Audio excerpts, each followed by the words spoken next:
अगर हम किंग खान शाहरुख खान की बात करते हैं तो करियर की शुरुआत में कुछ ऐसी फिल्में उनको मिली जिन्होंने वाकई में उन्हें एकदम से सुपरस्टार बना दिया। लेकिन वो फिल्में पहले गई थी किन्हीं और के पास। फिल्म थी बाजीगर, जो सबसे पहले गई थी सलमान खान के पास। लेकिन सलमान खान इसे कुछ हद तक नेगेटिव रोल मान रहे थे। उन्होंने मना कर दिया। फिल्म मिली शाहरुख खान को। अगली फिल्म थी डर, जो गई थी आमिर खान के पास। आमिर खान ने भी साफ मना कर दिया कि एक साइकोटिक नेगेटिव रोल वो नहीं करेंगे, क्योंकि उनकी चॉकलेट इमेज को इससे धक्का पड़ेगा। वो फिल्म भी गिरी शाहरुख खान की झोली में।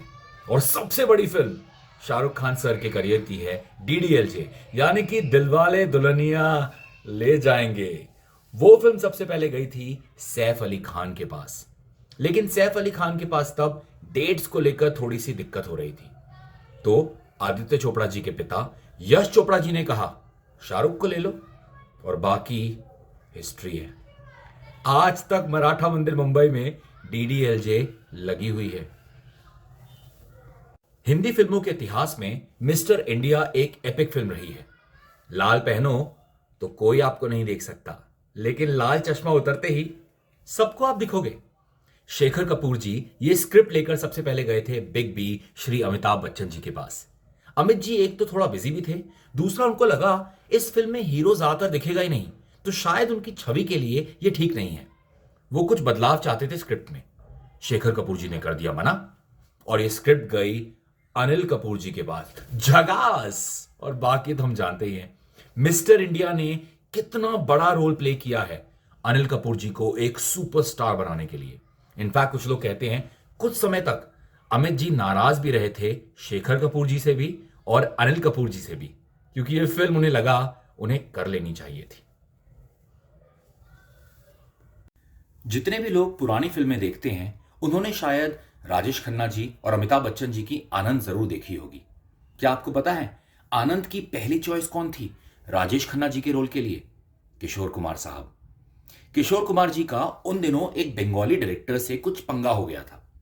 वो गुस्से में अपने घर में घुसे थे और अपने नौकर से कहा था कि ये बंगाली डायरेक्टर या आज के बाद कोई भी बंगाली डायरेक्टर मेरे घर पर आएगा उसे अंदर घुसने मत देना।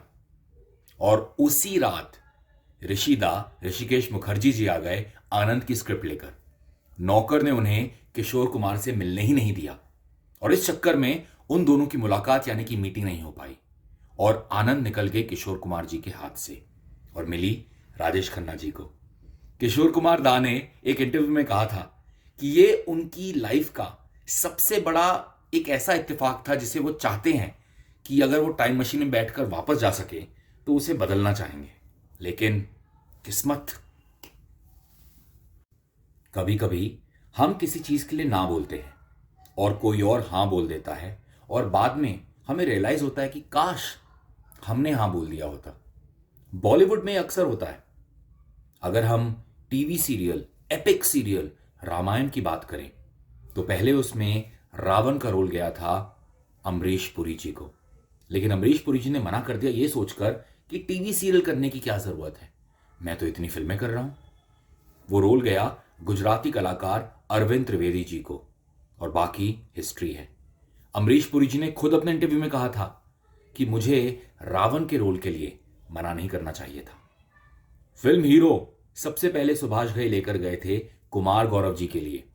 उनके पिता राजेंद्र कुमार ने बहुत ज्यादा पैसे मांगे, तो सुभाष घई ने मजबूरी में यह फिल्म दी एक नए कलाकार जयकिशन श्रॉफ को। नाम बदला गया जैकी श्रॉफ, और फिल्म ने वाकई में दिया बॉलीवुड को सबसे बड़ा हीरो। कभी हां तो कभी ना। लेकिन सर हमने एक्सपर्ट से बात की है। इंटेंस कॉम्बैट सिचुएशंस में भी सोल्जर्स चार्ज करते रहते हैं and they issue threats to each other. I am sorry to say this sir, but इस बड़े से एसी वाले केबिन में आप बड़े बाबू बनकर बैठे रहते हैं। क्या जानते हैं आप कॉम्बैट के बारे में? क्या कह सकते हैं आप कॉम्बैट के बारे में? Fine sir. लेकिन सर हमने एक्सपर्ट से बात की है। इंटेंस कॉम्बैट सिचुएशंस में भी सोल्जर्स चार्ज करते रहते हैं and they issue threats to each other. I'm sorry to say this, sir, but इस बड़े से एसी वाले केबिन में आप बड़े बाबू बनकर बैठे रहते हैं। क्या जानते हैं आप कॉम्बैट के बारे में? आप कैसे कह सकते हैं कॉम्बैट के बारे में कुछ भी? Fine sir. यूएन यानी कि यूनाइटेड नेशंस एक ऐसी संस्था है जहां पर दुनिया भर के देश एकत्रित होते हैं वर्ल्ड पीस के बारे में बात करने के लिए। ग्लोबल वार्मिंग जैसी समस्याओं को कैसे हल किया जा सकता है, बेसिकली दुनिया को कैसे हम एक कर सकते हैं फिर से। यूएन तक किसी फिल्म का पहुंचना, वहां पर किसी फिल्म का स्क्रीन होना, दिखाया जाना एक बहुत बड़ी बात है। भारत की पहली फिल्म जो यूएन में यानी कि यूनाइटेड नेशंस में स्क्रीन की गई थी, दिखाई गई थी, वो थी लगे रहो मुन्ना भाई, यानी कि मुन्ना भाई का सीक्वल, जिसे बनाया था राजकुमार हिरानी जी ने। इससे ज्यादा बड़ा प्राउड मोमेंट किसी फिल्म मेकर के लिए हो नहीं सकता, जो मिला था लगे रहो मुन्ना भाई और राजकुमार हिरानी जी को।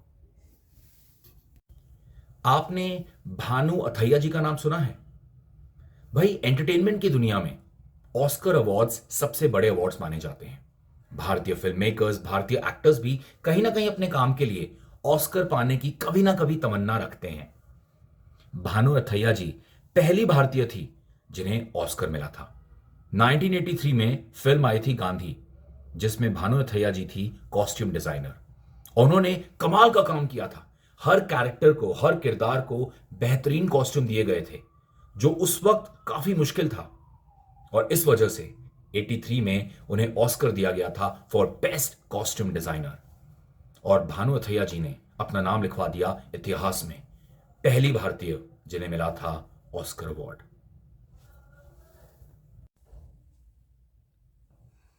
लेकिन सर, हमने एक्सपर्ट से बात की है, इंटेंस कॉम्बैट सिचुएशंस में भी सोल्जर्स चार्ज करते रहते हैं and they issue threats to each other. Marriage सच में एक ब्लेसिंग है। हस्बैंड और वाइफ का जो एक बॉन्ड होता है, जो एक अंडरस्टैंडिंग होती है, वो गजब की होती है। हस्बैंड हर लड़ाई में अग्री करता है कि वो गलत था, और वाइफ उससे अग्री करती है कि हां वो सही कह रहा है, वो गलत ही था। यही तो है मैरिज। एक आदमी का क्रेडिट कार्ड चोरी हो जाता है। अब क्रेडिट कार्ड चोरी हुआ तो इमीडिएटली आप क्या करेंगे? रिपोर्ट करेंगे, बट वो नहीं करता। पता है क्यों? क्योंकि जो चोर था वो उसकी वाइफ के मुकाबले बहुत ही कम स्पेंड कर रहा था। मर्द औरतों से शादी करते हैं ये सोचकर कि ये कभी नहीं बदलेगी, ये हमेशा ऐसी ही रहेगी, और औरतें शादी करती हैं ये सोचकर कि एक दिन ये मर्द बदल जाएगा। आपको पता है होता क्या है? दोनों जिंदगी भर गलत ही रहते हैं।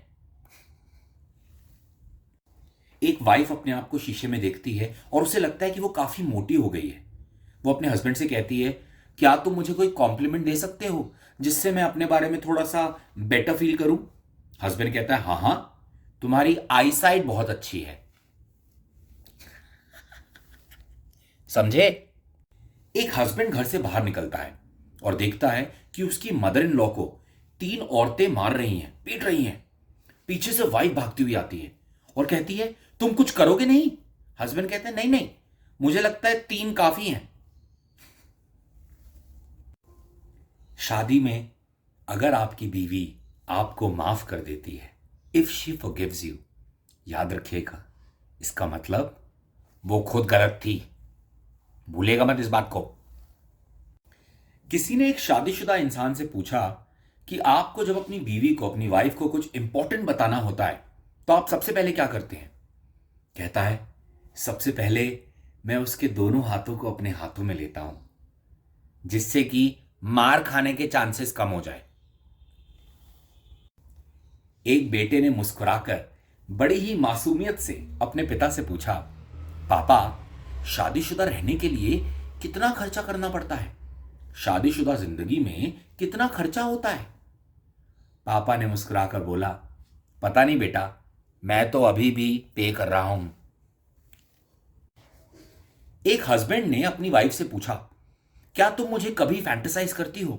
मेरे बारे में कभी तुम्हें कुछ ड्रीम्स आते हैं क्या? वाइफ ने कहा, बिल्कुल, बहुत बार फैंटेसाइज करती हूं। मैं फैंटेसाइज करती हूं कि तुम गार्डन में घास काट रहे हो, सब्जी खरीद कर ला रहे हो, बर्तन धो रहे हो, खाना बना रहे हो, मुझे और बच्चों को बाहर घुमाने लेकर जा रहे हो। मेरी फैंटेसी तो यही है। एक औरत को डॉक्टर ने कहा कि किसी भी अल्कोहलिक चीज को हाथ मत लगाना, किसी भी शराब से रिलेटेड चीज को हाथ मत लगाना, उससे दूर रहना। उस औरत ने अगले ही दिन डिवोर्स ले लिया। Okay, this is a easy one, बहुत आसान सवाल है। लिसन केयरफुली, ध्यान से सुनिएगा। आप मेरे भाई हैं पर मैं आपका भाई नहीं हूं। You are my brother but I am not your brother. तो मैं आपका कौन हूं? Then who am I to you?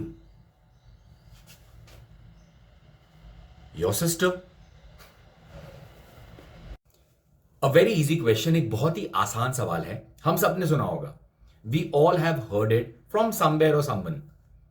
ऐसी कौन सी चीज है जो गरीबों के पास है, अमीर उसे नहीं चाहते, और अगर कोई भी इंसान उसे खा ले तो वो मर जाएगा?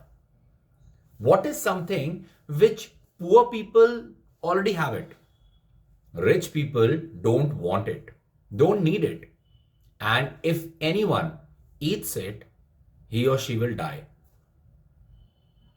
The answer is nothing. यानी कि कुछ भी नहीं। सवाल सिंपल है, ऐसी कौन सी जगह है जहां पर आपको शहर मिलेगा बिना घरों के, सिटी विदाउट हाउसेस, जहां पर आपको जंगल मिलेगा बिना पेड़ों के, अ फॉरेस्ट विदाउट ट्रीज, और जहां पर आपको मिलेंगी सड़कें बिना गाड़ियों के, यानी कि रोड्स विदाउट व्हीकल्स? कौन सी जगह है ऐसी? मैं बताऊं, मैप।